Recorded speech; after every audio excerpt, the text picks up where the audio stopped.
Hello dear students, so welcome back to CMBK Law Academy. അപ്പോൾ നമ്മൾ prepositions classes 1 by 1 complete കേട്ടോണ്ടിരിക്കുകയാണ്. prepositionsന്റെ introduction കേട്ടു, ഒമിഷൻ കേട്ടു ആൻഡ് നമ്മൾ ഫസ്റ്റ് കാറ്റഗറി കംപ്ലീറ്റ് ചെയ്തു അല്ലേ? ഇത് നമ്മൾ കംപ്ലീറ്റ് ചെയ്ത് prepositions ഓഫ് ടൈം കംപ്ലീറ്റ് ചെയ്തു. ടൈമിൽ നമ്മൾ on, at, in, since, for അങ്ങനത്തെ കുറേ prepositionsഉം അവരുടെ റൂൾസ് അവരുടെ എക്സാമ്പിൾസിനൊക്കെ നമ്മൾ കീറി മുറിച്ച് കംപ്ലീറ്റ് ആയിട്ട് പഠിച്ചിരിക്കുകയാണ് അല്ലേ? അപ്പോൾ അടുത്ത കാറ്റഗറി ഏതാണ്? ഞാൻ ഇവിടെ എഴുതിയിരിക്കുന്ന പോലെ prepositions ഓഫ് പ്ലേസസ്. ടൈം പഠിച്ചപ്പോഴേ ഞാൻ പറഞ്ഞായിരുന്നു വളരെ കോംപ്ലിക്കേറ്റഡ് ആയിട്ടുള്ള രണ്ട് ടോപ്പിക്സ് ആണ് prepositions ഓഫ് ടൈമും prepositions ഓഫ് പ്ലേസും. ഞാൻ ഒന്നുകൂടെ അത് സെയിം കൺസെപ്റ്റ് റിപ്പീറ്റ് ചെയ്യാണ്. ഇത് രണ്ടും ഭയങ്കര കൺഫ്യൂസിങ് ആണ്. For one reason as it is അതിന്റെ കാറ്റഗറിയിലെ റൂൾസ് ആൻഡ് റെഗുലേഷൻസ് ഡെപ്തിലുള്ളതാണ്, കൺഫ്യൂസിംഗ് ആണ്. ആൻഡ് സെക്കൻഡ് റീസൺ എന്താണ്? prepositions ഓഫ് ടൈമിലും prepositions ഓഫ് പ്ലേസിലും സെയിം prepositions ആണ്. ഓക്കെ, prepositions ഓഫ് പ്ലേസിൽ നിങ്ങൾ വീണ്ടും ഓൺ, ഇൻ, അറ്റ്, ബൈ ഒക്കെ പഠിക്കുന്നുണ്ട്. ഫ്രം ഇതിന്റെ കൂടെ നിങ്ങൾ ആകെ ആഡ് ചെയ്യുന്നതെന്ന് പറഞ്ഞു കഴിഞ്ഞാൽ on to, in to, decide. കണ്ടോ? prepositions ഓഫ് ടൈമിൽ നിങ്ങൾ യൂസ് ചെയ്ത ഇത്രയും 4 ആൾക്കാരെ നമ്മൾ പ്ലേസിൽ എന്ത് ചെയ്യുക, റിപ്പീറ്റ് ചെയ്യുക. ബാക്കി പിന്നെ ആകെ വരുന്നത് ഇത്രയും ആൾക്കാരേ ഉള്ളൂ. സോ ഇത് രണ്ടും തമ്മിൽ കൺഫ്യൂസ്ഡ് ആയി പോകാനുള്ള ചാൻസ് വളരെ കൂടുതലാണ്. അല്ലെങ്കിൽ തന്നെ ഇംഗ്ലീഷിനോട് നിങ്ങൾക്ക് എല്ലാവർക്കും ഭയങ്കര സ്നേഹമാണെന്ന് എനിക്ക് അറിയാവുന്നത് കൊണ്ടും വളരെ ഡെപ്തിൽ നിങ്ങൾ പഠിക്കുന്ന എനിക്ക് അതിൽ ഉറപ്പുള്ളത് കൊണ്ടും ഞാൻ വീണ്ടും റിപ്പീറ്റ് ചെയ്യാണ്. എഴുതി വെച്ച് പഠിക്കുക, എക്സസൈസ് ആഡ് ചെയ്ത് പഠിക്കുക. ഓക്കെ, സോ ഞാൻ വീണ്ടും പറയാം, prepositions ഓഫ് പ്ലേസിൽ prepositions ഓഫ് ടൈമിന്റെ 4 ആൾക്കാരെ നമ്മൾ വീണ്ടും കൊണ്ടുവന്നു. ആരൊക്കെയാ? On, in, at, by. ബാക്കിയൊക്കെ കുറച്ച് പുതിയ ആൾക്കാരാണ്. ഓക്കെ, അപ്പം ഇവർക്കെല്ലാം റൂൾസ് ഉണ്ട്, കണ്ടീഷൻസ് ഉണ്ട്. ഓക്കെ, അപ്പോൾ prepositions ഓഫ് ടൈം പഠിച്ചപ്പോൾ നമ്മുടെ ഏറ്റവും വലിയ വില്ലൻ ഇന്നായിരുന്നു. പക്ഷെ prepositions ഓഫ് പ്ലേസിൽ ഇന്ന് ഭയങ്കര പാവമാണ്.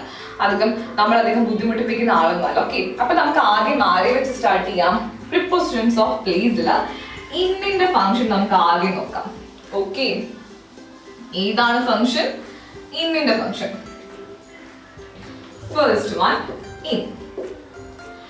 ഓക്കെ, നിങ്ങൾ prepositions ഓഫ് പ്ലേസിൽ ഏറ്റവും കൂടുതൽ നിങ്ങൾ വായിച്ച ടെക്സ്റ്റ് ബുക്സിലായിക്കോട്ടെ, സ്റ്റോറി ബുക്സിലായിക്കോട്ടെ, നിങ്ങൾ കേൾക്കുന്ന മൂവീസിലായിക്കോട്ടെ, നിങ്ങളുടെ ജനറൽ കോൺവെർസേഷൻസിലായിക്കോട്ടെ, മോസ്റ്റ്ലി യൂസ്ഡ് preposition ആണ് ആര്? ഇന്ന. prepositions ഓഫ് പ്ലേസിൽ ഇന്ന് എവിടെയൊക്കെ ഉപയോഗിക്കും? To mention streets, to mention villages, to say inside any object, to say in a country. Okay, mainly ഇത്രയും കൺസെപ്റ്റ്സ് ആണ് വരുന്നത്. Okay, so in a building, in a town, in a village, in a country, ഇങ്ങനത്തെ concepts ഒക്കെയാണ് വരുന്നത്. Okay, ഇനി നമ്മൾ ഓരോന്നിനും example എടുത്തു. അതിന് മുന്നേ നിങ്ങൾക്ക് ഏറ്റവും കൂടുതൽ ഡൗട്ട് ഉണ്ടാകുന്ന ഒരു കൺസെപ്റ്റ് ഉണ്ട്. അതായത് ഇൻ ഓർഡർ ഒരു ഡിസ്ട്രിക്റ്റും ഒരു സ്റ്റേറ്റും ഒരു കൺട്രിയും ഒക്കെ വന്നു കഴിഞ്ഞ് കഴിഞ്ഞാൽ ഏത് preposition ഇവിടെ എടുത്ത് ഉപയോഗിക്കും എന്നൊരു ഡൗട്ട് നിങ്ങൾക്ക് വരാറുണ്ട് അല്ലേ? അപ്പൊ ശ്രദ്ധിച്ചു നോക്കിയേ, ഇൻ ജനറലി എന്തിനാ ഉപയോഗിക്കുക? കൺട്രിയിൽ. കണ്ടോ? ഞാൻ നിങ്ങളുടെ ഈ ഡൗട്ട് ക്ലിയർ ചെയ്യാൻ വേണ്ടിയിട്ടാണ് ഇന്ന് ആദ്യം തന്നെ എടുത്തങ്ങോട്ട് എക്സ്പ്ലെയിൻ ചെയ്തു തരുന്നത്. നോക്കി, ഇന്ന് വരുന്നത് മെയിൻലി കൺട്രിക്കാണ്. നിങ്ങൾക്ക് എന്തെല്ലാം സ്ഥലങ്ങൾ തന്നു കഴിഞ്ഞാലും ഹൈറാർക്കി ഓർഡറിൽ, പ്രയോറിറ്റി ഓർഡറിൽ കൺട്രി തന്നിട്ടുണ്ടെന്നുണ്ടെങ്കിൽ നിങ്ങൾ അവിടെ ഇന്ന് എവിടെ ഉപയോഗിക്കുക? Use it for A country. Let's say I leave in India, അല്ലെങ്കിൽ കേരളത്തിൽ ഇന്ത്യ ഉണ്ട്. ഓക്കെ, I reside in പറയുമ്പോൾ ഉടനെ എടുത്ത് കേരള ഇടാതെ I reside in Kerala which is in India. മനസ്സിലായോ? എപ്പോഴും ഇന്ന് എവിടെ കൊടുക്കാൻ ശ്രമിക്കുക? ഇന്ത്യ അല്ലെങ്കിൽ കൺട്രിക്ക് കൊടുക്കാൻ വേണ്ടി നിങ്ങൾ എന്ത് ചെയ്യുക? ശ്രമിക്കുക. Okay, so let start with കൺട്രിയിൽ വെച്ച് നമുക്ക് സ്റ്റാർട്ട് ചെയ്യാം. ഓക്കെ, നോക്കി, she lives in India. കണ്ടോ? അവൾ താമസിക്കുന്നത് എവിടെയാണ്? ഇന്ത്യയിലാണ്. നോക്കി, ടൈമിന്റെ കേസിൽ പറഞ്ഞ പോലെ തന്നെ ഒരു ഫാക്ട് പറഞ്ഞു വയ്ക്കാനാണ് പ്ലേസിന്റെ കേസിൽ നമ്മൾ ആരും ഉപയോഗിക്കുന്നത്? ഇങ്ങനെ ഉപയോഗിക്കുന്നത്. ഈ ഇൻസൈഡ് ഒബ്ജക്റ്റ് ആണെങ്കിലോ they are sitting in car അല്ലെങ്കിൽ they are waiting in car.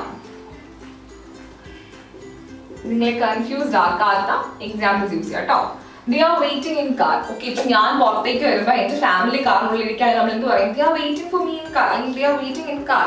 അവർ കാറിനുള്ളിൽ എന്ത് ചെയ്യാണ്? വെയിറ്റ് ചെയ്യുകയാണ്. എവറിത്തിങ് എല്ലാം നമ്മൾ എന്ത് ചെയ്യുകയാണ്? ജനറൽ ഫാക്ട്സ് പറഞ്ഞാൽ വെക്കുകയാണ്. ഓക്കെ, അടുത്തത് ഏതാണ്? Villages. Family is in village. നിങ്ങൾ പുറത്തേക്ക് എവിടെയെങ്കിലും ജോലിക്ക് പോവുകയാണെന്നുണ്ടെങ്കിൽ നിങ്ങളുടെ ഫാമിലി എവിടെ നിൽക്കുമ്പോൾ നിങ്ങൾ എന്ത് പറയും? Family is in village. കുടുംബം എവിടെയാണ്? ഗ്രാമത്തിലാണ്. ഇനി അല്ലെന്നുണ്ടെങ്കിൽ എന്ത് പറയാം? Cousins are in, let's say നിങ്ങൾക്ക് എന്തെങ്കിലും ഒരു വില്ലേജ് വേണ്ടേ? ഓക്കെ, ലെറ്റ്സ് സേ നമുക്ക് ഇങ്ങോട്ടേക്കുള്ള ഏതെങ്കിലും വില്ലേജ് പറയാം. Cousins are in Manjeri is A village അല്ലേ? കസിൻസ് ആർ ഇൻ മഞ്ചേരി ഒരു വില്ലേജ് ആണ്, കണ്ടോ? ഇനി സ്ട്രീറ്റ്സ്, അതായത് നമ്മുടെ ഇങ്ങോട്ടേക്ക് അധികം സ്ട്രീറ്റ്സ് പറയാറില്ല. മെയിൻലി എനിക്ക് തോന്നുന്നത് UK US ഒക്കെ നോക്കുവാണെങ്കിൽ അവർ സ്ട്രീറ്റ് അഡ്രസ് ആണ് മെയിൻലി പറയാറ്, അല്ലെങ്കിൽ അവർ സ്പെസിഫൈ ചെയ്യുന്നത് ഈ സ്ട്രീറ്റ്സിലാണ്. നമ്മൾ ഇവിടെ ഈ KK റോഡ് അല്ലെങ്കിൽ എന്താ പറയുക PT Usha road, IMG road അങ്ങനത്തെ കുറെ പറയുന്ന സമയത്ത് അവർ സ്ട്രെസ് ഔട്ട് ചെയ്യുന്നത് സ്ട്രീറ്റ്സിലാണ്. ഓക്കെ, സോ അവരെന്ത് പറയും? I met him in Dashing Street. നിങ്ങൾ ഈ foreign movies like Harry Potter movies അല്ലെങ്കിൽ ട്വിലൈറ്റ് പോലുള്ള മൂവി അല്ലെങ്കിൽ അത് എന്താ പറയുക ഫാസ്റ്റ് ആൻഡ് ഫ്യൂരിയസ് ഇങ്ങനത്തെ മൂവീസ് ഒക്കെ കണ്ടിട്ടുള്ളവർക്ക് അറിയാൻ പറ്റും. അവിടെയൊക്കെ നിങ്ങൾ ഒരുപാട് സ്ട്രീറ്റ്സിനെ കുറിച്ച് പറയുന്നുണ്ട് അല്ലേ? ഇപ്പൊ ഹാരി പോട്ടറിലെ ഡയഗൺ ആലി സ്ട്രീറ്റ് ഒക്കെ പറയുന്ന പോലെ തന്നെ പുറത്തേക്കാണ് കൂടുതലും സ്ട്രീറ്റ് അഡ്രസ്സുകൾ മെൻഷൻ ചെയ്യാറുള്ളത്. ലൈക്ക് ഇന്ന street, okay, house number 105 ABC street, this city, this town, അങ്ങനെയാണ് അവർ പറയാറ്. Okay, so even to mention streets നമ്മൾ എന്ത് ഉപയോഗിക്കും? ഇന്ന് ഉപയോഗിക്കും. നോക്കി ഒന്നുകൂടെ പറയാം. ഇന്ന് പ്രിപ്പോസിഷൻസ് ഓഫ് പ്ലേസിൽ 4 കൺസെപ്റ്റ്സിൽ മെയിൻലി വരും, സ്ട്രീറ്റ്സിൽ വരും. ഓക്കെ, അതെന്താ? I met him in dashing street. ഞാൻ അവരെ ഏത് സ്ട്രീറ്റിലാണ് കണ്ടത്? ഡാഷിംഗ് സ്ട്രീറ്റിൽ വെച്ച് കണ്ടു.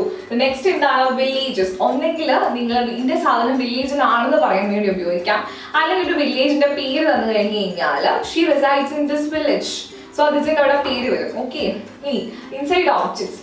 ദേ are waiting in car. Car മാത്രമല്ല, നോക്കി ഇവിടെ വേറൊന്നും കൂടി ഞാൻ പറഞ്ഞുതരാവേ. ഇൻസൈഡ് ഓബ്ജക്റ്റ് എന്ന് പറയുമ്പം വെഹിക്കിൾസ് മാത്രമല്ല, it can be also buildings. നോക്കിയേ, ബിൽഡിങ്സ് ആണെങ്കിൽ നമ്മൾ എങ്ങനെ പറയും? They are in Lulu mall. Lulu mall ഒക്കെ എല്ലാവർക്കും അറിയാമായിരിക്കും അല്ലെ? വൺസ് ഒരു വൈ നിങ്ങൾ എല്ലാവരും പോയിട്ടുണ്ടായിരിക്കും. നോക്കി അവർ ആ മാളിലാണ്, കണ്ടോ? അപ്പോൾ എന്തെങ്കിലും ബിൽഡിങ്സ് സ്പെസിഫൈഡ് ആയിട്ട് പറയാനാണെങ്കിലും എന്തെങ്കിലും ഒബ്ജക്ട്സിന്റെ ഉള്ളിലാന്ന് പറയാൻ വേണ്ടിയിട്ടാണെങ്കിലും നിങ്ങൾ എന്ത് ചെയ്യും? ഇന്ന് ഉപയോഗിക്കും. അതുപോലെ the baby is placed in incubator. നിങ്ങൾ കേട്ടിട്ടില്ലേ? കുട്ടികൾക്ക് എന്തെങ്കിലും പ്രശ്നമുണ്ടെങ്കിൽ അവർ ഇൻക്യുബേറ്ററിൽ വെക്കാറുണ്ട്, അല്ലെങ്കിൽ the man is in ICU. നോക്കിയേ, പേഷ്യന്റ് ഈസ് ഇൻ ICU, കണ്ടോ? ഇങ്ങനത്തെ എന്തെങ്കിലും സ്പെസിഫിക്കേഷൻ ഓഫ് പ്ലേസ് വന്നു കഴിഞ്ഞ് കഴിഞ്ഞാൽ അവിടെ എന്തായിരിക്കും? ഇന്നായിരിക്കും ഉപയോഗിക്കുക. പിന്നെ നിങ്ങൾ മോസ്റ്റ്ലി ഉപയോഗിക്കുന്ന അല്ലെങ്കിൽ അറിഞ്ഞിരിക്കേണ്ട കൺസെപ്റ്റ് കൺട്രി പറയുകയാണെന്നുണ്ടെങ്കിൽ she lives in Canada, so my parents are in Australia, my high studies was in UK, കേട്ടോ? അപ്പോൾ എന്ത് നിങ്ങളുടെ കരിയർ സംബന്ധമായ അല്ലെങ്കിൽ ജനറലി നിങ്ങൾ പറയുന്ന എല്ലാ കൺട്രി ബേസ്ഡ് കൺസെപ്റ്റിലും നിങ്ങൾ എന്ത് ഉപയോഗിക്കണം? ഇന്ന് ഉപയോഗിക്കണം. ഓക്കെ, സോ ഇത് കണ്ടോ, പല ടൈപ്പ് ഓഫ് എക്സാമ്പിൾസ് ഇവിടെ വന്നല്ലേ. ഇപ്പം ഇൻസൈഡ് ഒബ്ജക്ട് എന്ന് പറഞ്ഞാൽ നമ്മളൊരു 3 എക്സാമ്പിൾസ് പറഞ്ഞു. അപ്പൊ നോക്കി ഇത്ര ബ്രോഡർ കൺസെപ്റ്റ് ആണ് നമ്മൾ സംസാരിച്ചുകൊണ്ടിരിക്കുന്നത്. സോ വിച്ച് മീൻസ് ഇതിനൊക്കെ എത്ര എക്സാമ്പിൾസ് പറഞ്ഞു കഴിഞ്ഞാൽ കൺസെപ്റ്റ് കൂടുതൽ വന്നുകൊണ്ടേയിരിക്കും. സോ എക്സാമ്പിൾസ് നമ്മൾ ഇവിടെ ചെയ്യുമ്പോൾ ക്ലാസ്സിൽ ചെയ്യുമ്പോൾ നമുക്ക് കുറച്ചുകൂടെ ഡെപ്തിൽ പഠിക്കാം. എങ്കിൽ തന്നെ എന്ത് ചെയ്യാം? നിങ്ങൾ പ്രീവിയസ് ക്വസ്റ്റ്യൻ പേപ്പേഴ്സ് ഒക്കെ ഒരു ഗ്ലാൻസിൽ നോക്കുമ്പോൾ മോക്ക് ടെസ്റ്റ് ചെയ്യുമ്പോൾ നമ്മൾ നോക്കുക, ഇൻ വരുവാണെങ്കിൽ എടുത്ത് വെച്ചിട്ട് എന്ത് ചെയ്യാം? ഓക്കെ, ഇത് പ്രിപ്പോസിഷൻ ഓഫ് പ്ലേസ് ആണോ, ആണെങ്കിൽ ഏത് കണ്ടീഷൻ ആണ്? സ്ട്രീറ്റ് ആണോ, വില്ലേജ് ആണോ, കൺട്രി ആണോ? ഓക്കെ, എന്തുകൊണ്ട് അതവിടെ വന്നു? അപ്പോൾ അങ്ങനെ നിങ്ങൾ ഓരോന്നിനെയും എന്ത് ചെയ്യുക? ഒരു റിവ്യൂ ബേസിൽ ചെക്ക് ചെയ്യുകയാണെന്നുണ്ടെങ്കിൽ നിങ്ങൾക്ക് എന്തുണ്ടാവില്ല? ഡൗട്ട് ഉണ്ടാവില്ല. പ്രിപ്പോസിഷൻസ് ഓഫ് പ്ലേസ് കുറച്ചുകൂടി എളുപ്പമായിരിക്കും. ഓക്കെ, അപ്പോൾ ഇന്നായിട്ടുള്ള കണ്ടീഷൻസ് നിങ്ങൾ എന്ത് ചെയ്യുക? എഴുതി വെച്ചോളുക. പ്രാക്ടീസ് ചെയ്യുക. ഓക്കെ, അപ്പൊ നമുക്ക് ബാക്കിയുള്ള പ്രിപ്പോസിഷൻസ് ഏതൊക്കെയുണ്ട്? ഈ ഫ്രം ഉണ്ട്, ഫോർ ഉണ്ട്, അറ്റ് ഉണ്ട്, ബൈ ഉണ്ട്. നമുക്ക് അവരൊക്കെ എന്ത് ചെയ്യാം, അടുത്ത ക്ലാസ്സിൽ ഡിസ്കസ് ചെയ്യാം. Okay, until then study well.